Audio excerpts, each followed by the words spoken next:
دوستو یوکرین جنگ فروری 2022 میں اپنے آغاز ہی سے بڑی سنسنی خیز اور تباہ کن رہی ہے، لیکن ستمبر 2025 کے بعد اس میں مزید تیزی دیکھنے کو آئی ہے۔ 9 اور 10 ستمبر کی رات یوکرین پر حملے کے دوران 19 کے قریب ڈرونز نیٹو ملک پولینڈ کی ایئر سپیس میں بھی فلائی کرتے دیکھے گئے۔ ان میں سے 4 ڈرونز کو گرائے جانے کا دعویٰ بھی پولینڈ حکام کی جانب سے کیا گیا ہے۔ ایسے ہی 13 ستمبر کو ایک ڈرون رومانیہ کی ایئر سپیس میں بھی داخل ہوا اور 19 ستمبر کو اسٹونیا نے الزام عائد کیا کہ 3 MiG-31 رشین ایئر کرافٹس نے 12 منٹس تک اسٹونین ایئر سپیس کی خلاف ورزی کی ہے۔ 22 ستمبر کو ڈنمارک کے ایئرپورٹ اور کئی ملٹری سائٹس پر بھی ڈرونز فلائی کرتے دیکھے گئے۔ پھر 2 اکتوبر کو جرمنی کے ایک ایئرپورٹ کے نزدیک اسی طرح کی ایک سرگرمی رپورٹ ہوئی تھی اور ان واقعات کے علاوہ دیگر یورپی ممالک میں بھی غیر شناخت شدہ یا نامعلوم ڈرونز فلائی کرتے دکھائی دیے۔ ظاہر ہے یوکرین کے ایکٹیو وار زون کے قریبی ممالک میں حساس ملٹری سائٹس اور ایئرپورٹس کے نزدیکی علاقوں میں ڈرونز کی موجودگی نے جہاں ان علاقوں کے شہریوں میں خوف و ہراس پیدا کیا، وہیں فلائٹ آپریشنز بھی کئی گھنٹوں تک معطل رہے اور حکام کے لیے یہ باعث تشویش تھا۔ پولینڈ، رومانیہ اور اسٹونیا کے کیس میں تو ویسٹرن ممالک نے براہ راست الزام روس پر عائد کیا، لیکن جرمنی، ڈنمارک وغیرہ کے کیس میں ویسٹرن ممالک بھی وثوق سے نہیں کہہ رہے کہ یہ ڈرونز رشین ہی تھے، لیکن شبہ یہی کیا جا رہا ہے کہ یہ ڈرونز بھی رشین ہی تھے۔ دوستو پولینڈ، ڈنمارک، رومانیہ اور جرمنی سبھی نیٹو ممالک ہیں، لہٰذا حالیہ واقعات کے بعد ایک ڈیبیٹ یہ بھی شروع ہو چکی ہے کہ کیا روس نیٹو ممالک کی تھریش ہولڈ کو ٹیسٹ کر رہا ہے۔ پولینڈ نے ان واقعات کے بعد نیٹو کے آرٹیکل 4 کو انووک کیا تاکہ اتحاد کے باقی ممالک کے ساتھ کنسلٹیشن کی جا سکے۔ اس آرٹیکل کے تحت جب کسی بھی رکن ملک کو لگے کہ اس کی علاقائی سالمیت، سیاسی آزادی یا سلامتی کو خطرہ ہے تو وہ ملک تمام نیٹو رکن ممالک کو باہمی مشاورت کے لیے بلا سکتا ہے۔ اسٹونین ایئر سپیس کی خلاف ورزی کے بعد بھی نیٹو کے آرٹیکل 4 کو انووک کیا گیا تھا۔ ہم پہلے حالیہ واقعات کے بعد ہونے والی ڈیولپمنٹس کے بارے میں جان لیتے ہیں کہ مغربی ممالک کا کیا الزام ہے کہ روس ایسا آخر کیوں کر رہا ہے اور روس کا اس بارے میں کیا موقف ہے۔ آخر میں ہم سب سے اہم اس سوال کا جواب بھی جانیں گے کہ وہ کیسا حملہ ہو سکتا ہے جس کے بعد نیٹو کے آرٹیکل 5 کو انووک کیا جائے گا، یعنی کسی نیٹو ملک پر حملے کو پورے نیٹو پر حملہ تصور کیا جائے گا جس کے بعد سارے نیٹو ممالک جنگ میں کود سکتے ہیں۔ تو چلیے دوستو شروع کرتے ہیں، لیکن ویڈیو میں آگے بڑھنے سے پہلے اگر آپ نے بگ سوچو کو سبسکرائب نہیں کر رکھا تو ہمیں سبسکرائب کر لیں تاکہ اس طرح کی معلوماتی ویڈیوز آپ کو مسلسل ملتی رہیں۔ شکریہ۔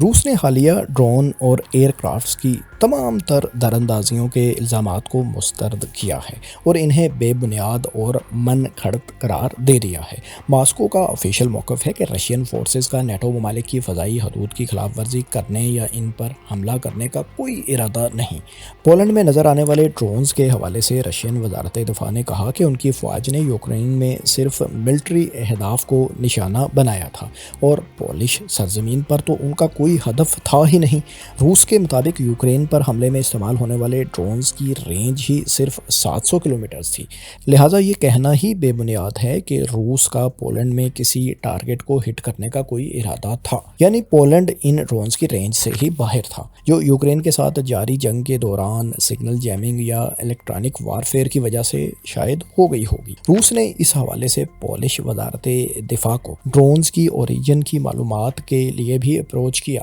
لیکن پولش حکام نے کوئی رسپونڈ نہیں کیا۔ رشیا نے مغربی ممالک کے اس رد عمل کو علاقائی کشیدگی کو بڑھانے کی کوشش قرار دیا ہے۔ کرملن کے ترجمان دمتری پیسکوو نے مغربی ممالک پر الزام عائد کیا کہ یہ ممالک ان واقعات کو رشیا کے خلاف اپنا عسکریت پسندانہ جارحانہ رویہ جاری رکھنے اور تناؤ کو مزید بڑھانے کے لیے استعمال کر رہے ہیں۔ رشین حکام کے مطابق نیٹو اتحادی جان بوجھ کر ان در اندازیوں کو حقیقت سے کہیں بڑھا چڑھا کر پیش کر رہے ہیں۔ روسی صدر ولادیمیر پوتن کے مطابق ویسٹرن ممالک اپنے ملٹری بجٹس میں حالیہ بے پناہ اضافے کو اپنی عوام کے سامنے جسٹیفائی کرنے کے لیے روس پر اس طرح کے بے بنیاد الزامات لگا رہے ہیں۔ رشین صدر نے نیٹو ممالک کا مذاق اڑاتے ہوئے کہا کہ کچھ لوگ آسمان پر اگر کوئی بھی ان آئیڈینٹیفائڈ فلائنگ آبجیکٹ یعنی کوئی بھی غیر شناخت شدہ چیز کو اڑتے ہوئے دیکھ لیں تو اس سے بہت زیادہ متاثر وہ ہو جاتے ہیں۔ یورپ میں بھی ایسے عجیب و غریب لوگ موجود ہیں اور ہمارے ہاں یعنی روس میں بھی ایسے لوگ پائے جاتے ہیں۔ پوٹن کے مطابق یہ کوئی نوجوان بھی ہو سکتے ہیں جو روزانہ ہی تفریح کے لیے ہی ڈرون اڑا رہے ہوں۔ رشین میڈیا کے مطابق پولینڈ اور رومانیہ میں حالیہ ڈرون یوکرین ہی کے فالس فلیگ آپریشنز کا حصہ ہیں، جن میں یوکرینین فورسز گرائے گئے رشین ڈرونز کو ہی ریفربش یعنی مرمت وغیرہ کر کے نیٹو ممالک میں بھیج رہی ہیں تاکہ اس کا الزام روس پر عائد کیا جا سکے اور نیٹو کو کسی نہ کسی طرح اس جنگ میں روس کے خلاف گھسیٹا جا سکے۔ دوسری جانب مغربی ممالک خاص طور پر پولینڈ، رومانیہ اور بالٹک ریاستوں نے ان حالیہ دراندازیوں کے بعد الزام عائد کیا ہے کہ روس جان بوجھ کر نیٹو کی فضائی حدود کی خلاف ورزی کر رہا ہے تاکہ نیٹو اتحاد کی دفاعی صلاحیتوں کو جانچ سکے، تھریش ہولڈ کو ٹیسٹ کر سکے اور ان کے رسپانس ٹائم کا روس اندازہ اس طرح کی کارروائیوں کے ذریعے لگانا چاہتا ہے۔ نیٹو ممالک کے مطابق یہ واقعات محض حادثاتی غلطیاں نہیں بلکہ یوکرین کے خلاف اپنی جنگ کو نیٹو کے علاقوں تک پھیلانے کی روس کی ایک کوشش ہے جس کا مقصد یورپ میں عدم تحفظ اور خوف و ہراس پیدا کرنا ہے۔ پولش سفارتکار نے UN سیکورٹی کونسل میں بھی روس پر الزام عائد کیا کہ اگر یہ کوئی غلطی تھی تو 1 یا 2 ڈرونز تک ہی محدود ہوتی، لیکن 19 ڈرونز کا ان کے ملک میں داخل ہو جانا یقیناً کوئی غلطی نہیں ہو سکتی۔ Our Russian colleague called it possibly malfunction or mistake or coincidence. You know, once or twice it can be a coincidence or malfunction, but not 19 times, not 19 intrusions conducted within 7 hours. مغربی تجزیہ کاروں کا خیال ہے کہ حالیہ drone حملوں میں سے کچھ ڈرونز کا مقصد پولینڈ میں نیٹو کا ایک اہم لاجسٹک ہب زیسوف یا سیانکا ایئرپورٹ کی طرف جانا تھا، جو اس بات کا واضح اشارہ ہے کہ یہ کوئی بھولی بھٹکی پرواز یا کوشش نہیں تھی بلکہ باقاعدہ منصوبہ تھا۔ اس کے علاوہ ڈنمارک اور جرمنی جیسے ممالک میں غیر شناخت شدہ ڈرونز کی پروازوں کو بھی روس کی ہائبرڈ وارفیئر کی حکمت عملی کا حصہ سمجھا جا رہا ہے۔ بعض مغربی تجزیہ کاروں کے مطابق ہو سکتا ہے کہ یہ ڈرون براہ راست رشیا سے فلائی نہ کیے ہوں بلکہ بالٹک سی میں کسی رشین شیڈو فلیٹ کے کسی ٹینکر سے ان ڈرونز نے اڑان بھری ہو یا بیلاروس سے یہ فلائی کیے ہوں گے۔ تجزیہ کاروں کے مطابق روس اس طرح کے اقدامات سے عوامی اعتماد کو متزلزل کرنے اور خوف و ہراس پیدا کرنے کے علاوہ اتحادیوں کے آپس میں اختلافات کو بھی بڑھاوا دینا چاہتا ہے۔ دوستو، اب ہم بات کرتے ہیں کہ ایسا وہ کون سا حملہ ہوگا جسے نیٹو پر حملہ تصور کیا جائے گا اور نیٹو اتحاد کے آرٹیکل 5 کو انووک کر دیا جائے گا۔ تو دوستو، اس بارے میں جاننے کے لیے ہم آرٹیکل 5 کو پہلے سمجھ لیتے ہیں۔ نیٹو کے آرٹیکل 5 کے مطابق اگر کسی بھی ایک یا ایک سے زائد نیٹو ممالک پر یورپ اور نارتھ امریکہ میں کوئی آرمڈ حملہ ہوتا ہے تو یہ سب نیٹو ممالک پر حملہ تصور کیا جائے گا اور اس کے جواب میں اتحادی انفرادی طور پر یا اتحاد کے طور پر یونائٹڈ نیشنز کے آرٹیکل 51 کے تحت دفاع میں اپنی کارروائی کریں گے۔ اب یہاں 2 سوال پیدا ہوتے ہیں، نارتھ امریکہ اور یورپ سے ایگزیکٹلی آخر کیا مراد ہے اور حملے کی نوعیت کیا ہونی چاہیے جس کے بدلے میں یہ آرٹیکل 5 انووک ہوگا۔ دوستو، حدود کی یعنی یورپ اور نارتھ امریکہ کے حوالے سے وضاحت آرٹیکل 6 میں نیٹو کے کی گئی ہے۔ اس آرٹیکل کے مطابق اتحادی ممالک کی یورپ اور نارتھ امریکہ میں سرزمین کے علاوہ ترکی اور اتحادی ممالک کے وہ جزائر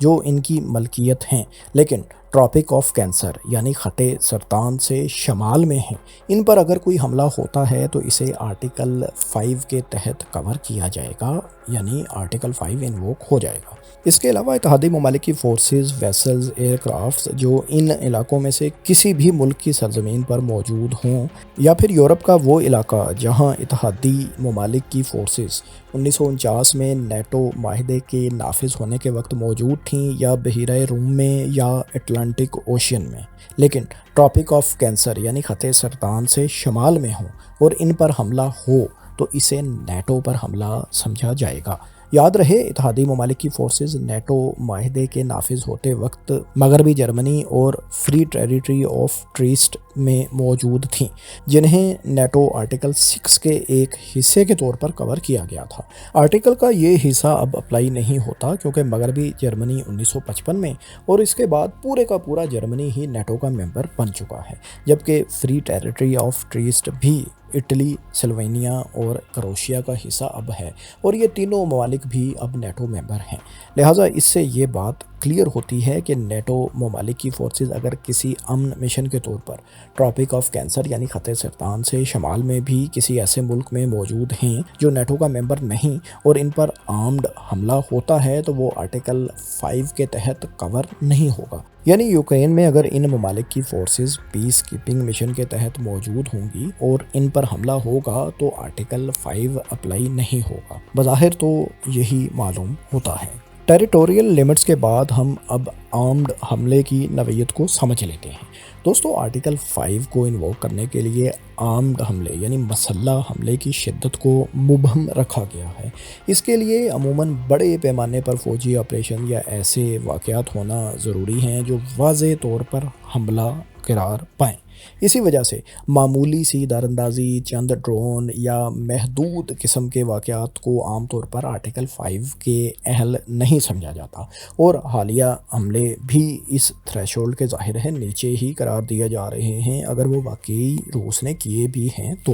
نیٹو کی تاریخ میں آرٹیکل 5 صرف ایک ہی بار 9/11 حملوں کے بعد انووک کیا گیا تھا، لیکن اس پر بھی کافی بحث ہوئی تھی کہ یہ حملہ چاہے امریکہ کے باہر سے ہی پلان کیا گیا تھا، یعنی ایکسٹرنل ایکٹر نے ہی کروایا تھا، لیکن اس میں کوئی اسٹیٹ تو انوالو نہیں تھی، لہٰذا آرٹیکل 5 اپلائی نہیں کیا جانا چاہیے تھا۔ ماہرین کے مطابق ایسی سچویشن جس میں آرٹیکل 5 انووک ہونے کا امکان زیادہ ہوگا وہ کسی نیٹو رکن ممالک کے علاقے پر باقاعدہ قبضہ، نیٹو کے اہم فوجی اڈوں یا لاجسٹک روٹس پر تباہ کن حملے، یا اتنے منظم اور مہلک فضائی یا ڈرون حملے جن سے بڑے پیمانے پر جانی و مالی نقصان ہو اور حملہ واضح طور پر مسلح اور مربوط قرار پائے۔